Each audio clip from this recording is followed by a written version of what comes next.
রমজানের ওই রোজার শেষে এলো খুশির ঈদ, তুই আপনাকে আজ বিলিয়ে দে। আসসালামু আলাইকুম ওয়া রাহমাতুল্লাহি ওয়া বারাকাতুহু।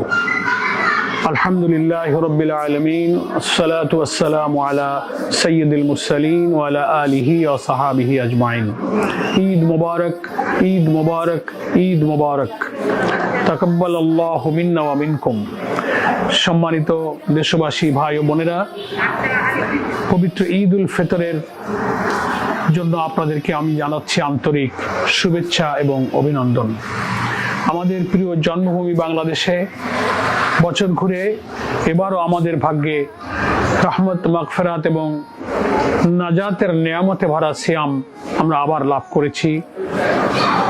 মহান আল্লাহ তাআলা যাকে যতটুকু তৌফিক দিয়েছেন, আমরা যতটুকু চেষ্টা করেছি করুণা এবং ক্ষমার নিয়ামতে ভরা এই মাস থেকে আমাদের জীবনকে ধন্য করে আখিরাতের পাথর সংগ্রহ করার জন্য।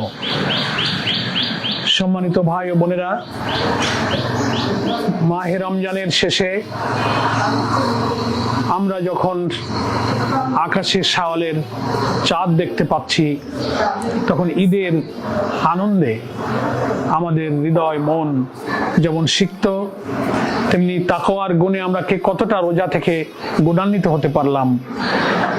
ঈদ উল ফিতরের দিনে সমাজের দুস্থ, অভাবী, অন্নহীন, বস্ত্রহীন, দুঃখী, বঞ্চিত মানুষের পাশে কে কতটা দাঁড়াতে পারলাম, তার মধ্যে একজন রোজাদারের প্রকৃত আনন্দ নিহিত। সম্মানিত ভাই ও বোনেরা, আসুন আমরা ঈদের শুভেচ্ছা, ঈদের আনন্দ, ঈদের তাৎপর্য এমন ভাবে আমরা হাসিল করি, মুসলিম রোজাদার একে অপরে আমরা যে কুল্লু মুসলিমুনা ইখওয়াতুন, সকলেই যে আমরা ভাই। কে অভাবে আছে, ঈদের দিনে কার ঘরে একটু মিষ্টি জুটবে না, এক টুকরা গোশত জুটবে না, একটু কাপড় জুটবে না, তাদেরকে আপন করে নিয়ে তাদের পাশে দাঁড়িয়ে তাদেরকে ঈদের আনন্দ দিয়ে নিজে আনন্দিত হওয়ার মধ্যেই ঈদের প্রকৃত তাৎপর্য। আমাদের প্রিয় নবী মুহাম্মদ মুস্তাফা সাল্লাল্লাহু আলাইহি ওয়াসাল্লামের জীবনে এক ঈদের নামাজ শেষে ঈদগাহের এক প্রান্তে ক্রন্দনরত কন্যা শিশুকে দেখে ওই দিনে আল্লাহর নবী তার কাছে ছুটে গিয়ে আপন করে নিজে অভিভাবকত্বের দায়িত্ব গ্রহণ করেছিলেন। তার মনের সব কষ্ট, অভাব তিনি ঘুচিয়ে দিয়েছিলেন। একজন রোজাদারের জীবনে এটা হচ্ছে প্রকৃত আনন্দ। তাই রমজান, তাকওয়া, কোরআনের শিক্ষা নিজেদের জীবনে অর্জন করে যেমন আমরা ঈদের আনন্দ নিজেকে উপভোগ করতে সুযোগ করে দেব, জনগণকে, দেশবাসীকে, দুঃখী, অভাবী, বঞ্চিত, মজলুম মানুষের পাশেও সেই ঈদের আনন্দের বার্তা আমরা পৌঁছে দেব। আজকের এই ঈদের আনন্দের সময় আমরা আল্লাহ তাআলার কাছে সেই দোয়াই করব যে দোয়া আল্লাহ রাসূল সাল্লাল্লাহু আলাইহি ওয়াসাল্লাম ঈদের দিনে তার সঙ্গীদের দেখে করতেন। তাকাব্বালাল্লাহু মিন্না ওয়া মিনকুম। আল্লাহ তাআলা আমাদের সমস্ত আমলকে এবং আপনাদের সমস্ত আমলকে কবুল করুক। আজকের এই পবিত্র ঈদের আনন্দের মুহূর্তে আমি বাংলাদেশের সমাজ, রাজনৈতিক পরিবর্তনের মধ্য দিয়ে এক ইনসাফপূর্ণ, সমৃদ্ধ, বৈষম্যহীন বাংলাদেশের জন্য 24শে জুলাইয়ের আন্দোলনে যে জুলাই যোদ্ধারা জীবন দিয়েছিলেন, শহীদ হয়েছিলেন, আহত হয়েছিলেন, আত্মত্যাগ করেছিলেন, তাদের দুঃখী, ব্যথিত, শোকাহত পরিবারের প্রতি আমি গভীর সমবেদনা জানাচ্ছি। আপনাদেরকে আমি ঈদের আন্তরিক শুভেচ্ছা জানাই। সম্মানিত দেশবাসী ভাই ও বোনেরা, আমরা আমাদের এই প্রিয় দেশকে গড়ব, কোরআনের আলোয় আমরা আলোকিত করব। কোরআন নাজিলের মাস রমজান, কোরআনের জন্য যুদ্ধ করার মাস রমজান, কোরআনের বিজয়ের মাস রমজান।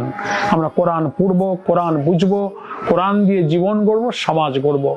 তাতেই আমাদের সমাজের মানুষের দুঃখ, বঞ্চনা, অভাব, অনাচার, পাপাচার, দুর্নীতি, দুঃখ, কষ্ট, শোষণ, জুলুম, বেইনসাফি সবকিছু বিদায় নেবে।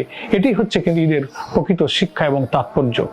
আমরা ঈদগাহে যখন আমরা যাব, আল্লাহু আকবার ধ্বনি দিতে দিতে আমরা ঈদগাহে যেমন যাব, তেমনি সমাজে আল্লাহর বড়ত্ব জাহির করার জন্য কোরআনের ওই আয়াতের দিকে আমরা নজর রাখবো, যেটা আল্লাহ তাআলা রমজানের রোজা ফরজ করতে এবং কোরআন নাজিলের আদেশ দিতে গিয়ে, বিধান বলতে গিয়ে আল্লাহ নিজেই কোরআনে ইরশাদ করেছেন, আউযু বিল্লাহি মিনাশ শাইতানির রাজিম, বিসমিল্লাহির রহমানির রহিম, ওয়ালিতুকমিলুল ইদ্দাতা ওয়ালিতুকাব্বিরুল্লাহ আলা মা হাদাকুম ওয়া লাআল্লাকুম তাশকুরুন।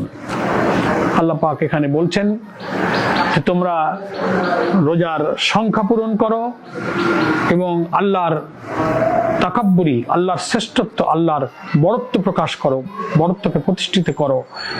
আশা করা যায় এভাবেই তোমরা শুকরগুজার বান্দা হতে পারবে।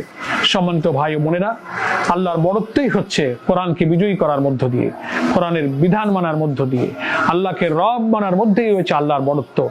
এটাই পবিত্র ঈদ উল ফিতরের আনন্দে আমাদের জন্য আসল বার্তা হোক, আসল শিক্ষা হোক, যে আমরা কোরআন, তাকওয়া, রমজান থেকে কোরআনকে বিজয়ী করার শিক্ষা গ্রহণ করব। সমাজের দুঃখী বঞ্চিত মানুষের মাঝে শোষণ বঞ্চনা মুক্ত একটি সমাজ উপহার দেওয়ার জন্য কোরআনকে বিজয়ী করব। এটি হোক আমাদের ঈদের আনন্দ। ঈদ মোবারক, ঈদ মোবারক, ঈদ মোবারক। আমি আপনাদের সকলকে আন্তরিকভাবে ঈদের শুভেচ্ছা জানাই। আমার জন্য আপনাদের সবার কাছে দোয়া কামনা করে ঈদ মোবারক এবং ঈদের শুভেচ্ছা এখানেই শেষ করছি। আসসালামু আলাইকুম ওয়া রাহমাতুল্লাহি ওয়া বারাকাতুহু। রমজানের ওই রোজার শেষে এলো খুশি